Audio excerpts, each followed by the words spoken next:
Good morning and welcome back to the lecture series. So, we are discussing features of the novel and we are talking about the modern novel and its criticism. We are going to talk about fantasy, right? The essence of the modern novelist lies in not succeeding to achieve what they attempt.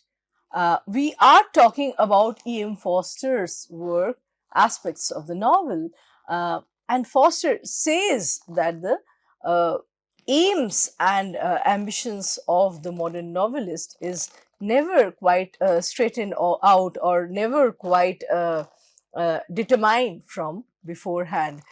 To quote Forster, he says, trying to lay an egg and being told you have produced a paraboloid. More curious than gratifying. That's how the experience of the modern novelist is. And sometimes this creation, this production of the paraboloid happens at the cost of the death of the hen.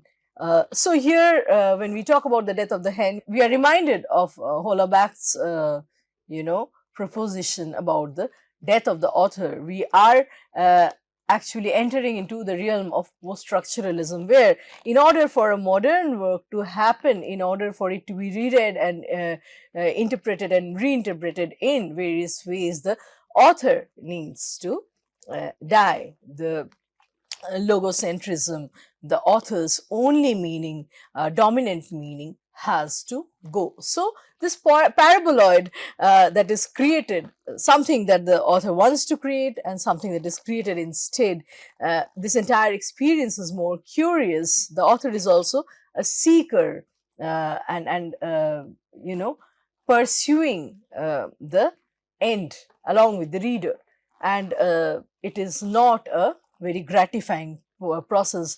It contains the lack, the human flaw that defines human existence or life, right? And the author has to go, like I said.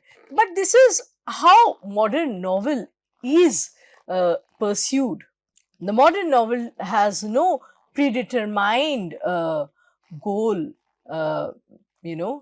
defined or conceived from beforehand. If a trajectory is set forth beforehand, the journey and struggle of the author becomes false or superficial.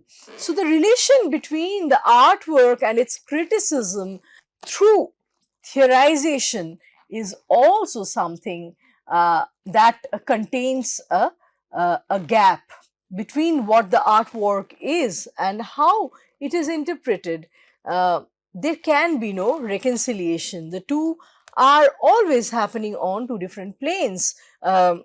Here, E.M. Forster would say, I quote, criticism, especially a critical course, can be misleading. However lofty its intentions and sound its method, its subject slides away from beneath it, unquote. So, the critic might carry on in a significantly intelligent and intelligible manner, but in certain regions which have nothing to do with anything that has been said by the author. So, there are two ways of looking at this. One is, like the post-structuralists would say, there is no such thing called the original meaning or the author's intention. There is no way of going back to the author's intention. There are only multiple derivative meanings that emerge through rereading of a text, where every reader becomes a writer and there is no such thing as the author, the godlike author, right? Now, on the other hand, E.M. Forster would say that a criticism can bloom, it can evolve in its own essence, it can follow its own trajectory, it can be a very good piece of writing in its own right, but it can, take on, or it can happen on a different plane altogether, which is different from the original work. To quote Forster, when we try to translate truth out of one sphere into another, whether from life into books or from books into lectures, so when we are actually moving from one plane of discussion to another, something happens to truth. It goes wrong, not suddenly when it might be detected, but slowly. Unquote. So, a piece of writing happens on its own. So there are two things in classroom one could do. One is just read out from the book and then experience the work firsthand. And so there could be 10 different interpretations even when 10 people are reading a work together. The other is directly understanding the work through criticism, which is however comprehensive, lucid, and well written the criticism or the critic is, it is definitely shifted or moved away from the original work. So criticism or critique or a lecture on any work is always happening, evolving on a different plane from the work itself. Fiction always makes some sort of demand on the reader, right? What are the demands that a fiction could make? Curiosity, human feelings such as happiness, pathos, sense of value for the characters. So once we read, we move along the plot, we feel for the character, we have certain values that we develop for the characters in the fiction, as well as intelligence and memory. These are some of the, we could say, sophisticated tools that are required of a reader of the modern fiction. Now, I'm going to quote at length from E.M. Forster what he says regarding fantasy and prophecy. This is a new topic that he is introducing in the aspects of the novel.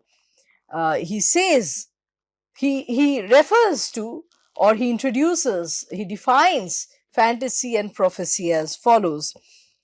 I quote, "There is more in the novel than time or people or logic or any of their derivatives, more even than fate.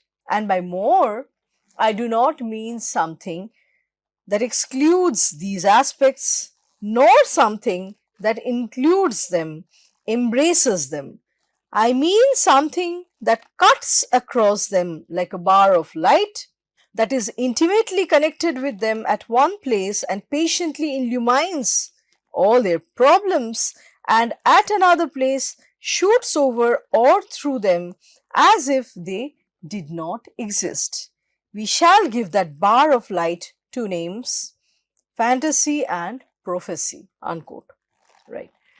So here we understand that just like the light in a room, fantasy and prophecy are not separately visible in any plot, but all the characters, the turn of events, the way the plot, churns out, the way the plot is shaped, is illumined because of this all pervasive light in the room or in the plot, which is fantasy or prophecy. So the characters, the plots, everything are shown, they come to picture, colored by, tinted by, and deeply enmeshed with the fantastic or the prophetic meaning. The fantasy or the prophecy do not, exist as individual separate entities. Everything else is seen in the light of these elements, right?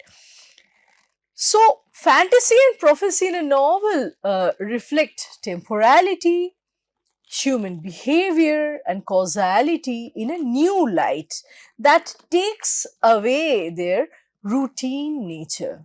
So, there are two things. The characters are illumined by or through the elements of the fantastic and the prophetic, and then the fantastic and the prophetic element supersedes and becomes,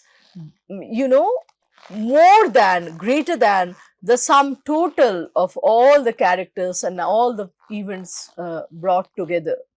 The mundaneness, the routineness, the ordinariness is taken away because the fantastic or the prophetic is somewhere present in the storytelling, right? So they influence characters and events, but they become more than, they become bigger than, and they encompass the entire cosmos. They make it fantastic, right? Uh, so everything is shown in a new light, which takes away their ordinary or routine nature. Beyond the actions in the plot, the work becomes a fantastic or a prophetic novel, regardless of or notwithstanding the events that are taking place. We understand that we are in the realm of the fantastic. The reality is an upturned one, it is the fantastic reality. So, fantasy asks of the reader to accept that the book is not real in the naturalist or realist sense, and thereby it tests the reader's resilience in accepting what they cannot immediately relate or identify with. So, will the reader go along with the plot? Will the reader withdraw their concession and stop reading, or continue reading with a certain degree of skepticism or skeptical aloofness, or will the reader let himself or herself be carried away with the flow of fantasy, which is which in the third event, or in the third instance, the reader is required to actually give up on moral positions of believing or not believing, or give up on the parameters of real and unreal, unlearn the conditions and parameters of real and unreal that they have grown up with. Even the traditional expectations of the reader from the novel need to be revisited and drastically, radically, altered,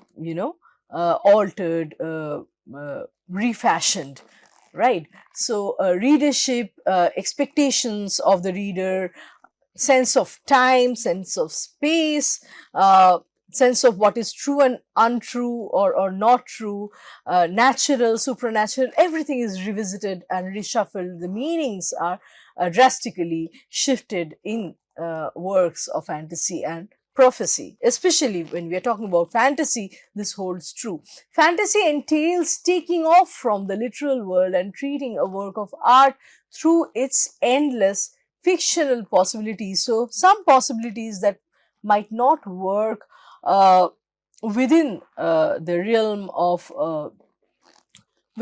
so some possibilities that might not work in everyday life could happen within the space of fiction. And how far is the reader ready to go along with the author and the author's fantastic imagination in writing, uh, and participate in this journey? That makes one a successful or a failed reader, or a not so successful reader of the fantasy genre. So, being too comfortable in the literal world of realism or naturalism, once we are very ensconced, very comfortable with the parameters that have been set by realism and naturalism, the fantastic can have several, impact on the reader. It could thrill the reader, or conversely, it could choke her. So, the fantastic basically tests how much the reader can adjust with the alternate meanings, alternate realities. The reader's training is to recognize the fantastic as such, not to judge it, not measure it through the laws of daily life. So, how much can we adjust with the oddness of the fantastic as a method or a subject matter? How much are we willing to kind of go with the flow? The readers that cannot reciprocate to the fantastic do not have a poor imagination or a basic dislike for literature in general. Rather, they simply cannot stretch themselves to certain demands that are being made on the reader by literature. So, literature has expanded itself or altered itself, shifted itself to accommodate the fantastic. Now, it's for the reader to shuffle or revisit his or her position and assumptions and expectations. So, sometimes the reader does not object the introduction of the fantastic elements in a work, but they are left a little dissatisfied after the reading because they could not go with the flow of the writing. They have suspected the plausibility of such a plot because all along they have been reading a work of fantasy through the prism of, through the criteria set by realism or naturalism, and that is not the way to go about it. Fantasy and prophecy illumine objects with much more vividness than any commonplace or mundane perspective ever could, right? So, both fantasy and prophecy are bound by a sense of mythology, and yet we would see that the gods in each of them are very different from the other. They differ in how humans interact with the larger supra or transhuman forces that lie beyond the human world. Fantasy's gods come as a suggestion and they do not confront the ordinariness or the ordinary existence. They are less grand. So, fantasy's gods are almost part and parcel of our everyday being, everyday existence. There could be the fantastic in little everyday things. Fantasy derives its charm from improvisation, spontaneity, inventiveness, right? So, there is no concept of the grand or the great god, the one god. There are just demigods.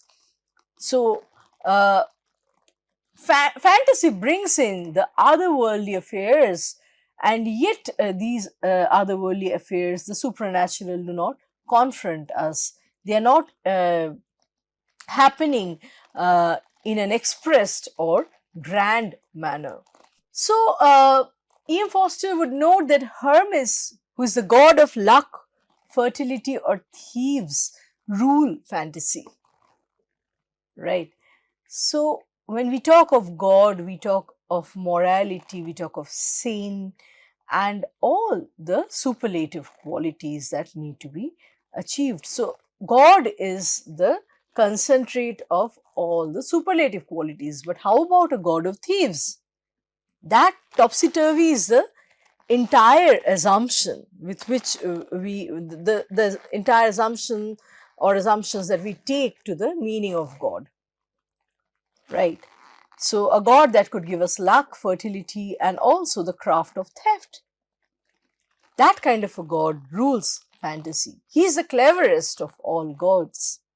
So, could one suggest that fantasy is about the dexterity, the skill of the author's mind that touches on the ordinary, the everydayness, like a fairy or a clever elf?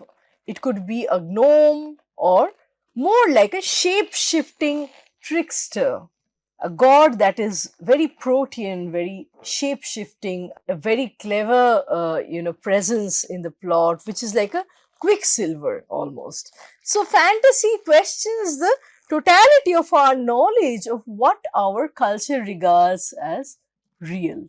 Could there be a totality of knowledge, or can we constantly play around with it?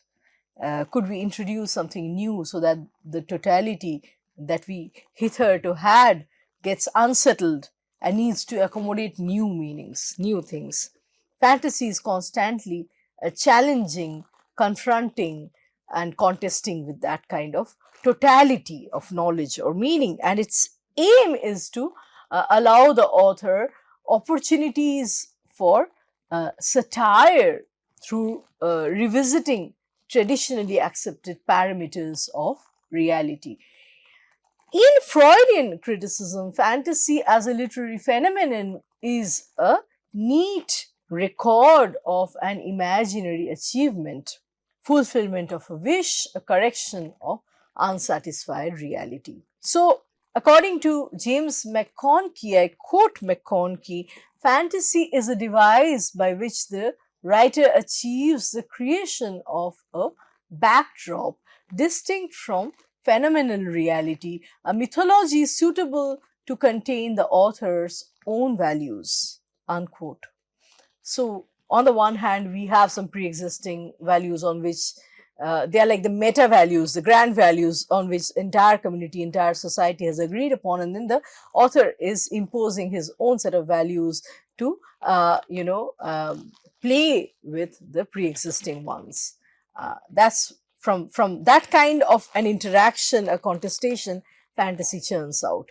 Construed far from its ordinary meaning, E.M. Forster understands prophecy, on the other hand, as a literary technique which serves neither as an agent of foretelling of the future, nor as an appeal for righteousness. So, when E.M. Forster is using prophecy, prophecy is not synonymous with foretelling of future or having any hint or inkling of righteousness. Rather, what E.M. Forster would say is that prophecy is a music-like quality, an accent in the novelist's voice. Its theme is the universe or something universal.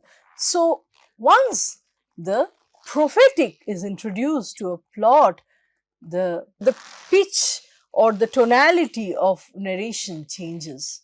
It goes on to a different plane only to come back to the ordinary, right? There is a music-like quality that is introduced to narration by virtue of prophecy.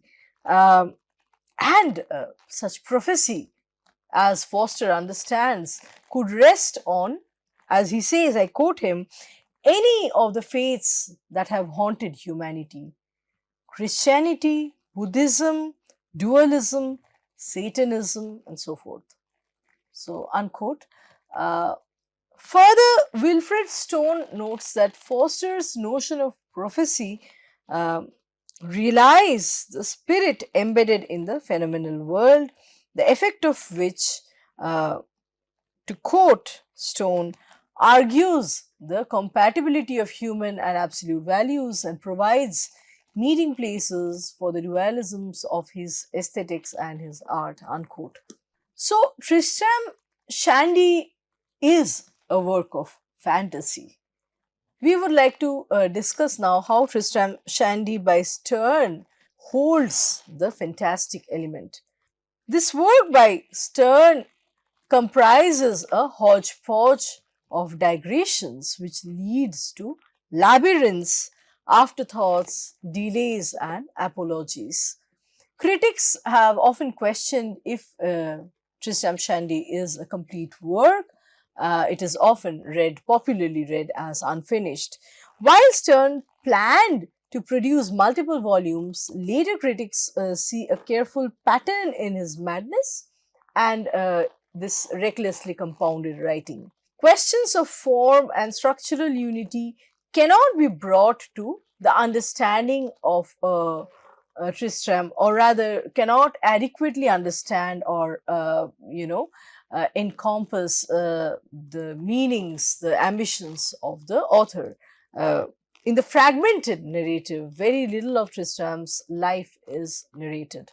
So, the fantastic in Tristram Shandy lies in the order of the form.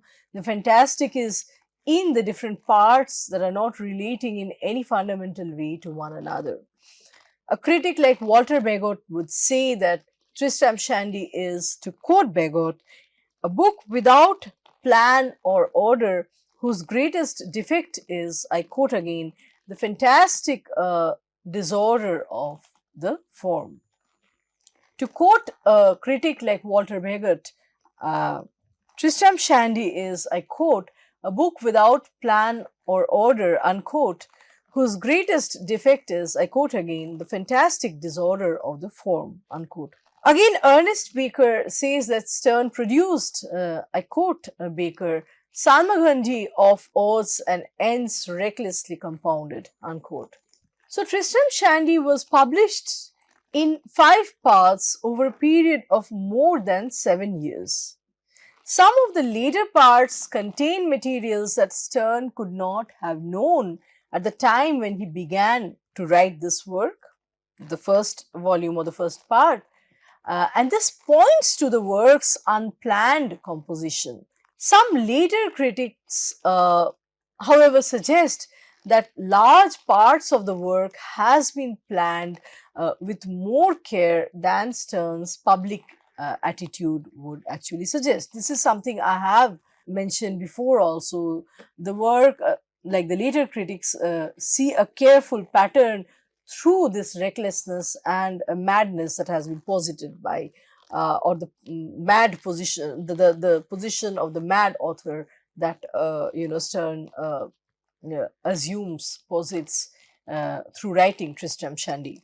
John Turgot observes that, I quote Turgot, ontological, vast, abrupt, the abysm between ideas and reality, unquote, is present in this novel by Sterne. Tristram Shandy has less to do with the epistemological question of how accurately our ideas reflect reality than with the ethical question of how our ideas affect our ability to bear, to face up to, or come in terms with reality. Throughout Tristram Shandy, Sterne projects a spontaneous writing which is least inhibited by plan or form.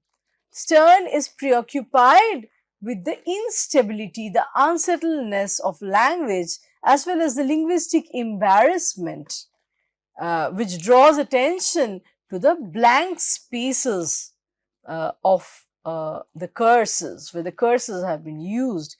And these blank spaces suggest that any name could be asserted. Playing with the names is something that also shows in the chain of mistakes that lead to Tristram's christening. Sterne's subversion of literary form reappears through his black page trick.